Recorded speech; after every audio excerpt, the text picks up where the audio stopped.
dia!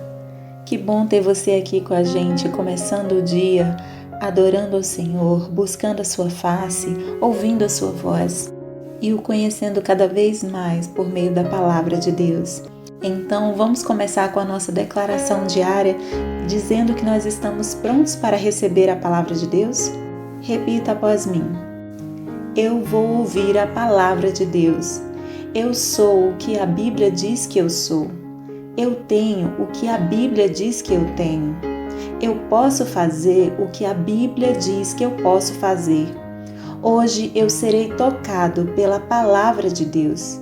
Eu audaciosamente confesso que a minha mente está alerta, o meu coração está receptivo e eu nunca mais serei a mesma. Eu estou pronto para receber a incorruptível, indestrutível, sempre viva semente da palavra de Deus. Hoje a minha mente é renovada e transformada pela palavra de Deus e por isso eu nunca mais serei o mesmo. Em nome de Jesus. Amém. O nosso devocional de hoje já vai começar, mas antes eu quero te pedir para se inscrever no nosso canal e ativar as notificações para receber um aviso toda vez que um vídeo novo for lançado. Também não esquece de curtir, compartilhar e comentar esse vídeo, tá bom? Deus te abençoe e vamos começar o nosso devocional. Gálatas, capítulo 1. Paulo, apóstolo enviado, não da parte de homens nem por meio de pessoa alguma, mas por Jesus Cristo e por Deus Pai, que o ressuscitou dos mortos, e todos os irmãos que estão comigo, às igrejas da Galácia. A vocês, graça e paz da parte de Deus, nosso Pai, e do nosso Senhor Jesus Cristo, que se entregou a si mesmo por nossos pecados, a fim de nos resgatar desta presente era perversa, segundo a vontade de nosso Deus e Pai, a quem seja a glória para todos sempre. Amém. Não há outro evangelho. Admiro-me de que vocês estejam abandonando tão rapidamente aquele que os chamou pela graça de Cristo para seguirem outro evangelho que na verdade não é o evangelho. O que ocorre é que algumas pessoas os estão perturbando, querendo perverter o evangelho de Cristo. Mas, ainda que nós, ou um anjo dos céus, pregue um evangelho diferente daquele que pregamos a vocês, que seja amaldiçoado. Como já dissemos, agora repito, se alguém anuncia a vocês um evangelho diferente daquele que já receberam, que seja amaldiçoado. Acaso busco eu a aprovação dos homens ou a de Deus? Ou estou tentando agradar a homens? Se eu ainda estivesse procurando agradar a homens, não seria servo de Cristo. Paulo, chamado por Deus. Irmãos, quero que saibam que o evangelho por mim anunciado não é de origem humana.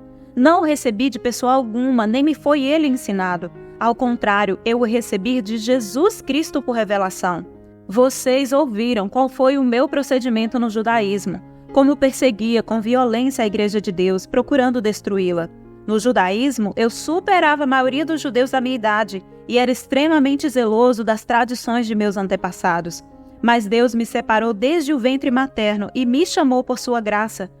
Quando lhe agradou revelar o seu Filho em mim para que eu o anunciasse entre os gentios, não consultei pessoa alguma. Tampouco subi a Jerusalém para ver os que já eram apóstolos antes de mim, mas de imediato parti para a Arábia e voltei outra vez a Damasco. Depois de 3 anos, subi a Jerusalém para conhecer Pedro pessoalmente e estive com ele 15 dias. Não vi nenhum dos outros apóstolos a não ser Tiago, irmão do Senhor. Quanto ao que escrevo a vocês, afirmo diante de Deus que não minto. A seguir, fui para as regiões da Síria e da Cilícia. Eu não era pessoalmente conhecido pelas igrejas da Judeia que estão em Cristo. Apenas ouviam dizer, aquele que antes nos perseguia, agora está anunciando a fé que outrora procurava destruir. E glorificavam a Deus por minha causa. Gálatas, capítulo 2. Paulo é aceito pelos apóstolos.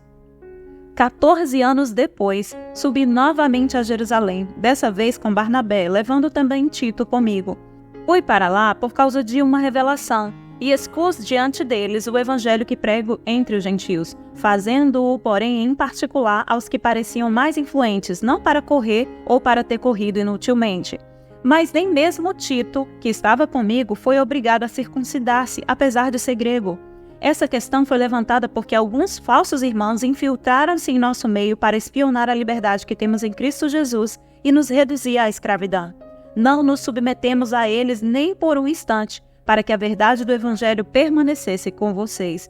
Quanto aos que pareciam influentes, o que eram então não faz diferença para mim. Deus não julga pela aparência. Tais homens influentes não me acrescentaram nada. Ao contrário, reconheceram que a mim havia sido confiada a pregação do Evangelho aos incircuncisos, assim como a Pedro aos circuncisos. Pois Deus, que operou por meio de Pedro como apóstolo aos circuncisos, também operou por meu intermédio para com os gentios. Reconhecendo a graça que me fora concedida, Tiago, Pedro e João, tidos como colunas, estenderam a mão direita a mim e a Barnabé em sinal de comunhão. Eles concordaram em que devíamos nos dirigir aos gentios e eles aos circuncisos. Somente pediram que nos lembrássemos dos pobres, o que me esforcei por fazer. Paulo repreende a Pedro. Quando, porém, Pedro veio a Antioquia, enfrentei-o face a face por sua atitude condenável. Pois antes de chegarem alguns da parte de Tiago, ele comia com os gentios. Quando, porém, eles chegaram, afastou-se e separou-se dos gentios, temendo os que eram da circuncisão. Os demais judeus também se uniram a ele nessa hipocrisia, de modo que até Barnabé se deixou levar.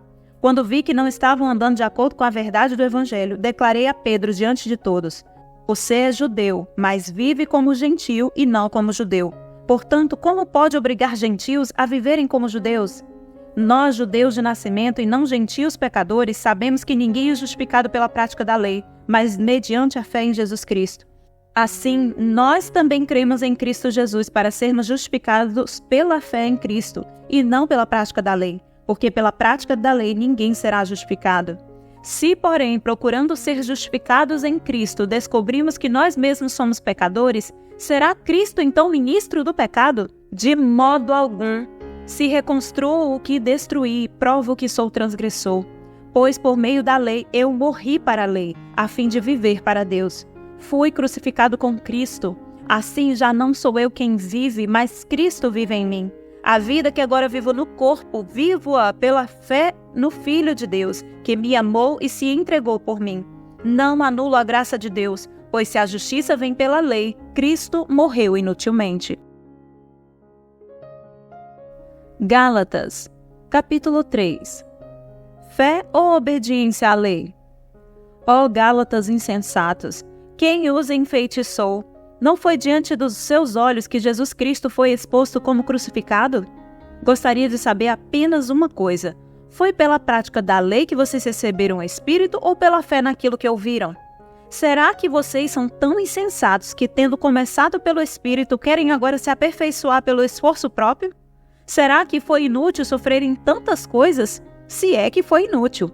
Aquele que dá o seu Espírito e opera milagres entre vocês, realiza essas coisas pela prática da lei ou pela fé com a qual vocês receberam a palavra? Considere um exemplo de Abraão. Ele creu em Deus e isso lhe foi creditado como justiça.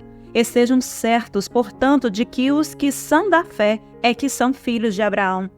Prevendo a Escritura que Deus justificaria os gentios pela fé, anunciou primeiro as boas novas a Abraão.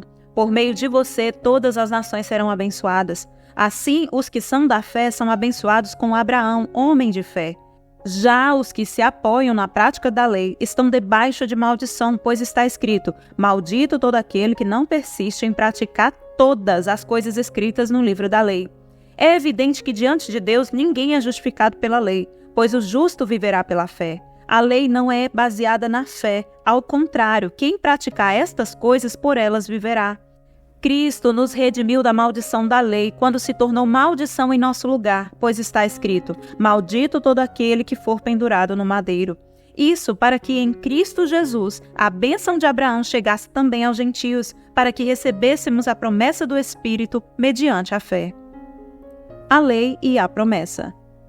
Irmãos, humanamente falando, ninguém pode anular um testamento depois de ratificado nem acrescentar-lhe algo. Assim também, as promessas foram feitas a Abraão e ao seu descendente. A Escritura não diz, e aos seus descendentes, como se falasse de muitos, mas ao seu descendente, dando a entender que se trata de um só, isto é, Cristo.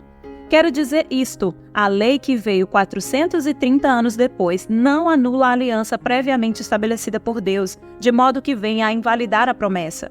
Pois, se a herança depende da lei, já não depende de promessa. Deus, porém, concedeu-a gratuitamente a Abraão mediante promessa. Qual era, então, o propósito da lei? Foi acrescentada por causa das transgressões, até que viesse o descendente, a quem se referia a promessa, e foi promulgada por meio de anjos, pela mão de um mediador. Contudo, o mediador representa mais de um, Deus, porém, é um. Então, a lei opõe-se às promessas de Deus? De maneira nenhuma. Pois se tivesse sido dada uma lei que pudesse conceder vida, certamente a justiça viria da lei. Mas a Escritura encerrou tudo debaixo do pecado, a fim de que a promessa, que é pela fé em Jesus Cristo, fosse dada aos que creem. Antes que viesse essa fé, estávamos sob a custódia da lei, nela encerrados, até que a fé que haveria de vir fosse revelada. Assim, a lei foi o nosso tutor até Cristo, para que fôssemos justificados pela fé. Agora, porém, tendo chegado à fé, já não estamos mais sob o controle do tutor. Os filhos de Deus.